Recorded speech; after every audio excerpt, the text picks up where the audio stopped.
Welcome back to Movies TV Mad. You can follow me on Twitter at Movies TV Mad, and welcome to Thursday's edition of the dceu Daily. Remember, if you're watching the live premiere, I'm watching it alongside you. If you make a comment, I'll respond to that comment. If you ask me a question, I'll respond to that question, and you're going to have loads of questions for me today if you're watching the live premiere. So on today's show, we respond to the rumour that there could be a Green Lantern movie finally in development, and it could be directed by the Top Gun Maverick director.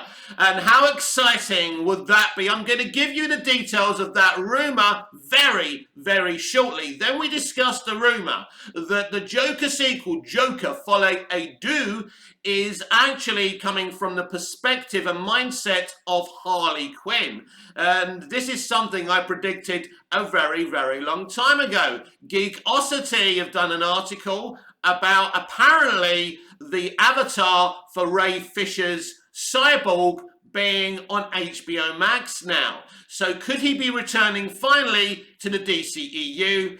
We've got lots of stuff to talk about on today's DCEU Daily, so let's go. So, this comes from Twitter, and there's two parts to it, so bear with me because I'm scrolling up and down my timeline. But the rumour is Green Lantern movie in the works with Glenn Powell set to star as Hal Jordan. Joseph Kosinski would direct. Joseph Kosinski directed Top Gun Maverick. So this would be very exciting. But I've got more details about this rumour for you. And this comes from dceu Argentina, so we need to translate. So let's go. The Green Lantern movie is happening. They sound a lot more certain than the other thing I just read. And Warner Brothers Discovery considers it as a potential Star Wars within the DC universe. Now, this is something I've spoken about before, the potential of live-action Green Lantern being our Star Wars, not Disney Star Wars. Don't worry, I mean the George Lucas Star Wars. So much potential. They go on.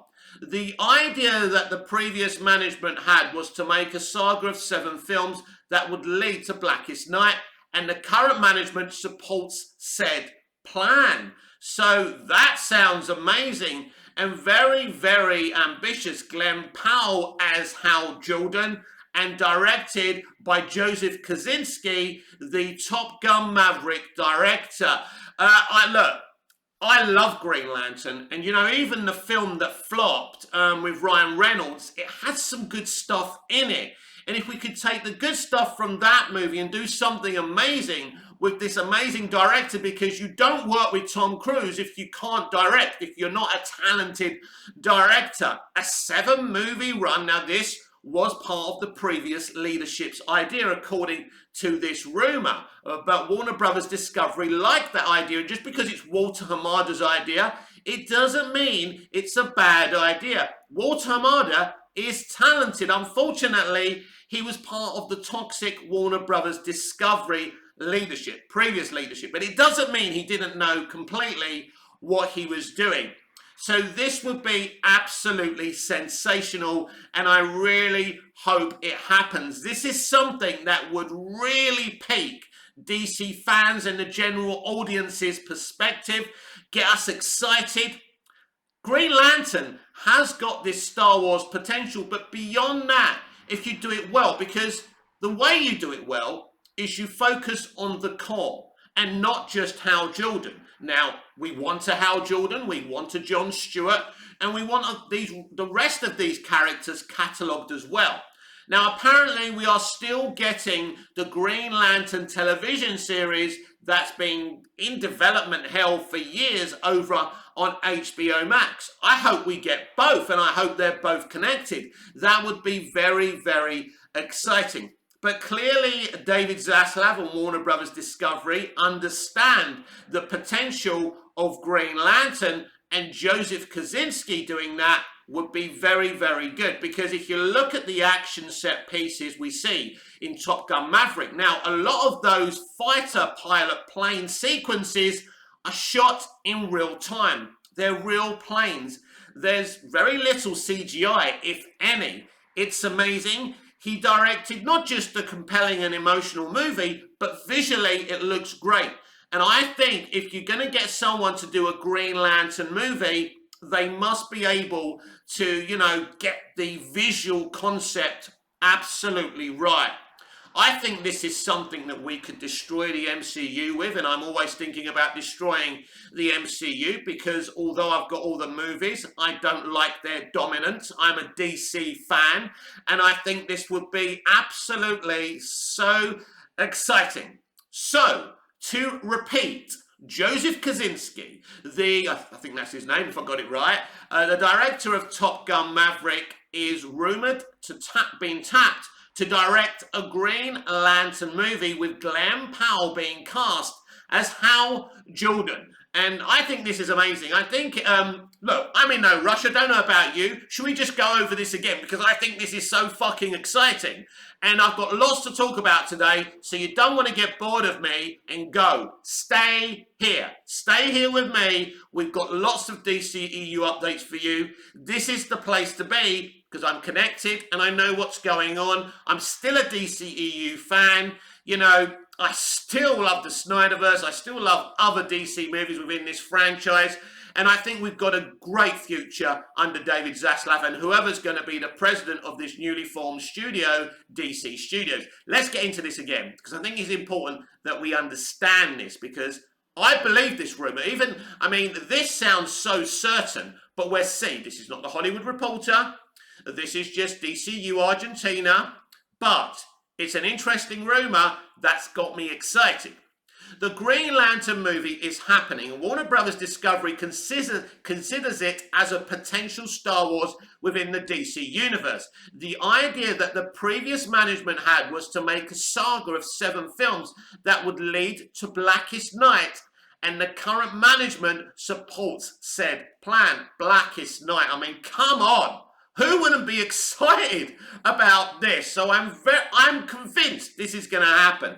Now let's go to the previous one, which is Home of DCEU, which I always mock because they do come out with a lot of shit. But they said this, rumour, Green Lantern movie in the works with Glenn Powell set to star as Hal Jordan, and Joseph Kosinski would direct. Keep in mind this is a floating rumour, not a scoop. But, the DCU Argentina post sounded a lot more certain about this. So, look, there's nothing wrong with this scoop. It's very exciting, even though it's being claimed this is not a scoop. I think that David Zaslav is very, very ambitious for DC live action, and he's been talking about doing big movies theatrically with DC, and he doesn't want to do cheap movies. That's why he cancelled the Batgirl movie, or one of the many reasons he cancelled the movie. That's why I support the cancellation of that movie, because I'm a Batgirl fan and I want her done right. That's the point. The extremists upset about that cancellation couldn't give a shit about Batgirl. But this rumour about a Green Lantern movie being in development is very exciting. And I can't think of a better director than Joseph Kosinski to do this, because Top Gun Maverick has been a huge success. These are the kind of things we can do now. So despite the negativity from, the extremists about David Zaslav, he isn't going to mess about. And don't forget, David Zaslav has got the very person who used to run WB when we got the Lord of the Rings trilogy with Peter Jackson and the Harry Potter franchise. So this is someone who knows exactly what we're doing. This was the person who was running Disney and made Disney the mammoth it is today. I'm really sad about Disney today. I've been watching Ratatouille. And, that was great Disney, wasn't it? And now we got bad Disney. But this is so, so exciting. I hope it's true. I really want it to be true. And I know most of you will want this to be true. So let's hope this Green Lantern movie in development and being directed by Joseph Kosinski, the director of Top Gun Maverick, comes to pass. These are the kind of things we want to see. HBO Max adds avatar for Ray Fisher's Cyborg. Now that's exciting. Is that a clue that Ray Fisher's Cyborg has a future within the DCEU. Written by Mickey Sutton, editor-in-chief and owner. He's from Geekosity, of course. HBO Max has added Ray Fisher's Cyborg as an avatar for profile pictures. In fact, they've now updated the selections to include Zack Snyder's Justice League as well. In case anyone is wondering, Ezra Miller's The Flash is among them. Now, this doesn't necessarily mean anything. They've just done this for the streaming service because they're in movies on the streaming service. It makes sense, but it's a positive step. On the surface, this doesn't signal that Warner Brothers Discovery has restored the Snyderverse. No, it does not. And I'm going to be talking about Jay Oliver very, very soon. That's not how you pronounce his name. Jay Oliver, actually, we can discuss this now. I interrupt this, actually. Sorry, I always do that, but I want to get this out there. So Jay Oliver, an artist who's worked with Zack Snyder on Zack Snyder's Justice League, on BVS. I'm not sure if he was part of Man of Steel. I think he was.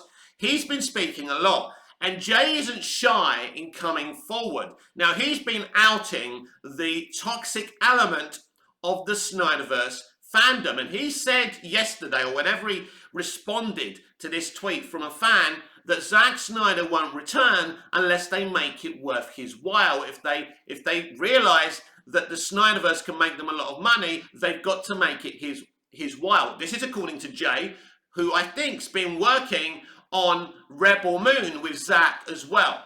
Has Zack Snyder put him out there to say this stuff? Is he trying to hint that maybe Zack doesn't want to come back any longer? I don't know. I don't think so, but this is what he's been saying. The problem is with outing toxic fans. Jay, you know, people like you and Zack were very happy with these so-called toxic fans when they were outing Jeff Johns and, you know, Toby Emmerich and the studio for what they did to Zack. But now you don't seem to need them anymore. You're outing them. And let's be honest, yes, there are toxic elements of the Snyderverse community, but there's also toxic elements of every sporting fandom, movie fandom, and TV show fandom out there, including the entertainment industry. The entertainment industry that have been involved with raping women, you know, in murders, in drugs, in solicitation, selling women. This is your industry. So you people in this industry, because I'm sick to death of this, right? I'm sick to death of this, of you calling us, the fans, toxic when there are major crimes being committed in the entertainment industry all the time. When you get your houses in order, we get our houses in order. Bullying and toxicity cannot be accepted. And I understand that. But when you're an industry of criminals and gangsters, you have no right to talk down to us. Now, so the way Jay's talking about this is, it's not about Zack just saying, hey, yeah. He doesn't even seem that confident it's actually going to happen. And he's saying they're going to have to make it worth Zack's while. Look, we're going to have to wait and see. I don't know if the Snyderverse is going to be restored. I'm not overly confident at this moment in time. It's interesting, but we just spoke about this studio developing a Green Lantern movie, a set of 7 Green Lantern movies, and the first one directed by the director of Top Gun Maverick. That's very, very exciting. So there's a lot of good things to come under David Zaslav, and we'll just have to wait and see about restoring the Snyderverse. So let's go back to what I was reading. On the surface, this doesn't signal that Warner Brothers Discovery has restored the Snyderverse. Indeed, there's no reason to inflate a marketing tool. While insiders maintain Warner Brothers Discovery's intention to continue the Snyderverse, this isn't confirmation. In other words, stay calm. Nevertheless, this does signal Warner Brothers Discovery has no issues in promoting it. After all, the former Warner Brothers regime didn't include the Snyderverse actors before. Certainly, Ray Fisher's public dispute with former DC Films president Walter Hamada caused ripples at the studio. It absolutely did. So these are the avatars. I think these are the avatars anyway. So I don't know if you can see them properly, but there you have it. Until now, Hamada still hasn't apologised to Ray Fisher for his mistreatment of the actor. Hamada leaves his position next month. Thus, he probably never will. Naysayers push the narrative that Warner Brothers Discovery despises the Snyderverse and its fans. On the contrary, their recent actions say the opposite. A Vanilla Fudge and a later Kim... What is this about? As Vanilla Fudge and later Kim Wilde once sang, "Set me free, why don't you, babe?" Well, I do like those tracks, by the way. The Justice League avatar surprised several Snyderverse followers. It's becoming clear the DCEU is Warner Brothers Discovery's flagship moving forward. They will focus most of their attention on continuing building this universe, including the Snyderverse. I have total faith in David Zaslav's plan for the future. The fight to restore the Snyderverse is nearly over. It's only a matter of time. Now all the pieces are falling into place for Zack Snyder's return and the Snyderverse restored. Now this is coming from a Snyderverse fan, so obviously a little bit biased. I hope all this is true, and that's the case. Interesting to see all of Zack's JL to be included in the HBO Max experience. Interestingly, no Pattinson. Listen, just because there's no Pattinson there, it doesn't mean he doesn't have a future. They've just announced his sequel, so that's not the case. Obviously, it's a work in progress. Abdul is correct. Robert Pattinson's Batman currently has no avatar granted. HBO Max could fix that later on. Nevertheless, it's a suspicious absence. Perhaps HBO Max is focused on the DCEU. Pattinson's Dark Knight exists in director Matt Reeves' Pocket Universe. It's another fan. I feel it's another piece of evidence that Warner Brothers Discovery consider the Zack Snyder's Justice League cast the definitive face of DC. Maybe this is all from Abdul and not separate fans. It's definitively looking that way.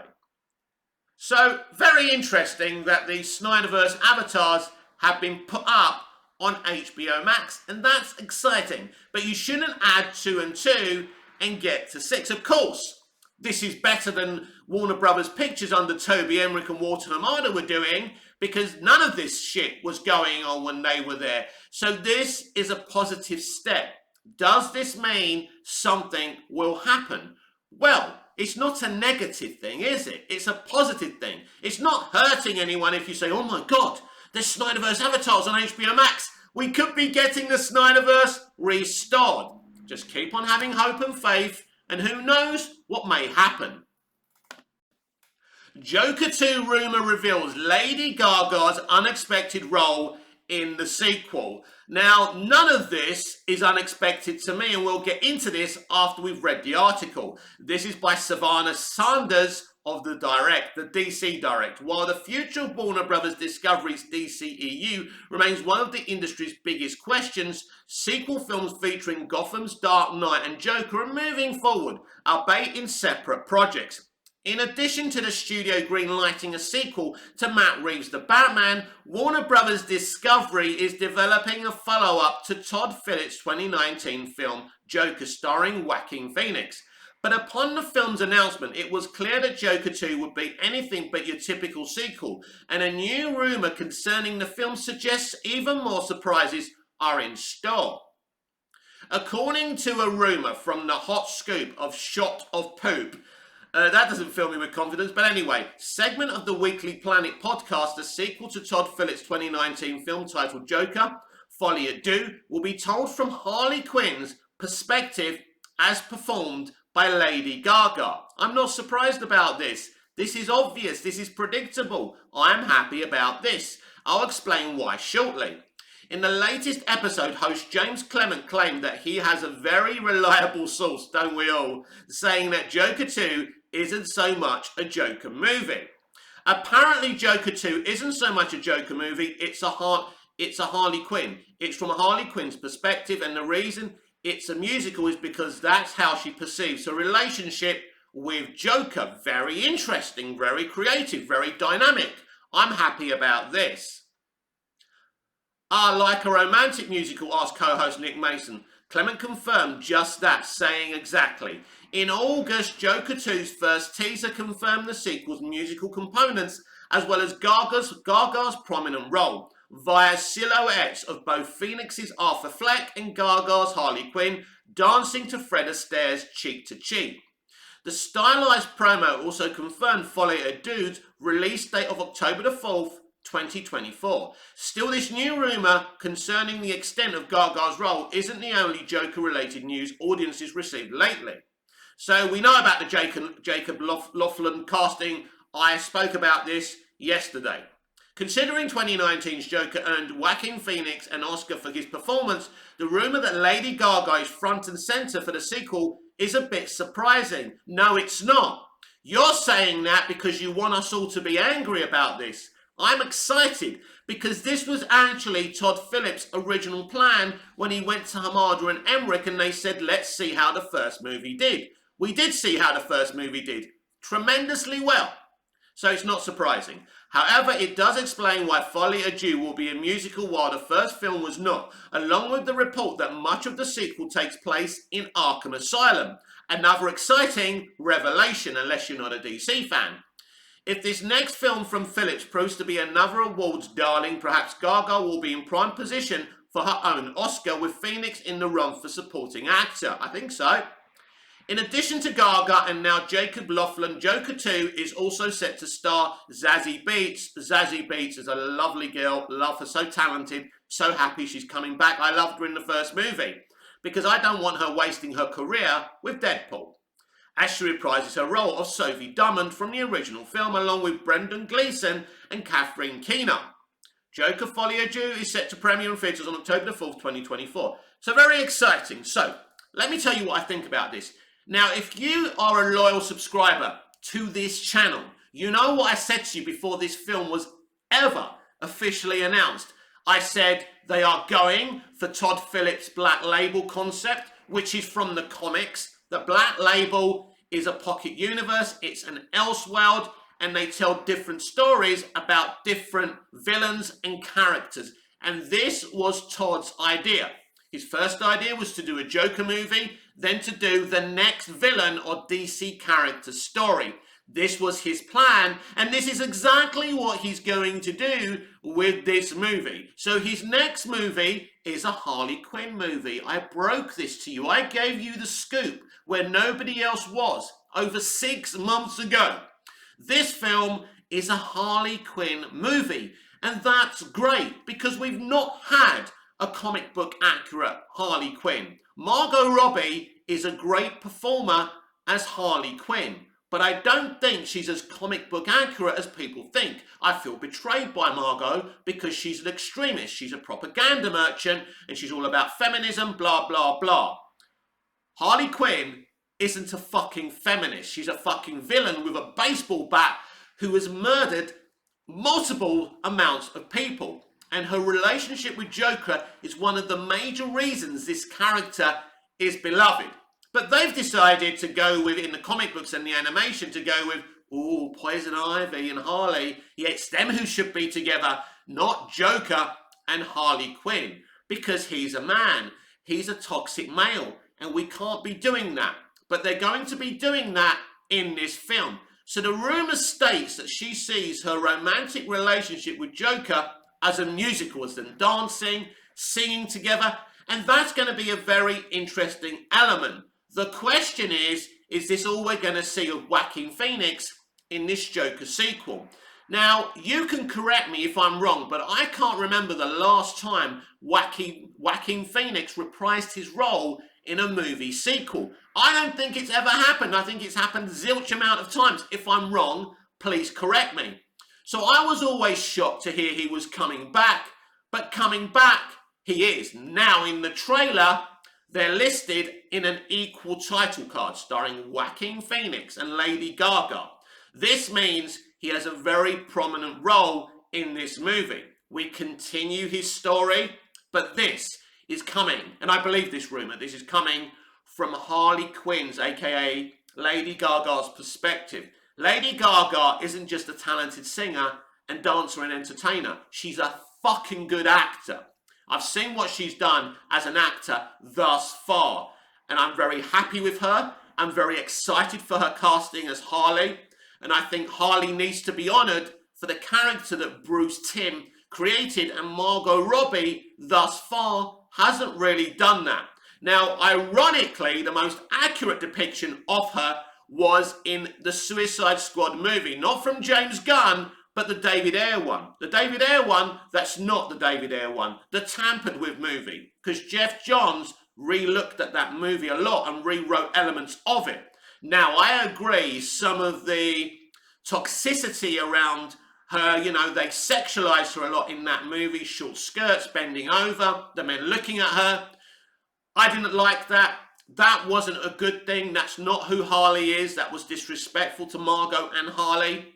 But the best thing about this character is her love affair with Joker.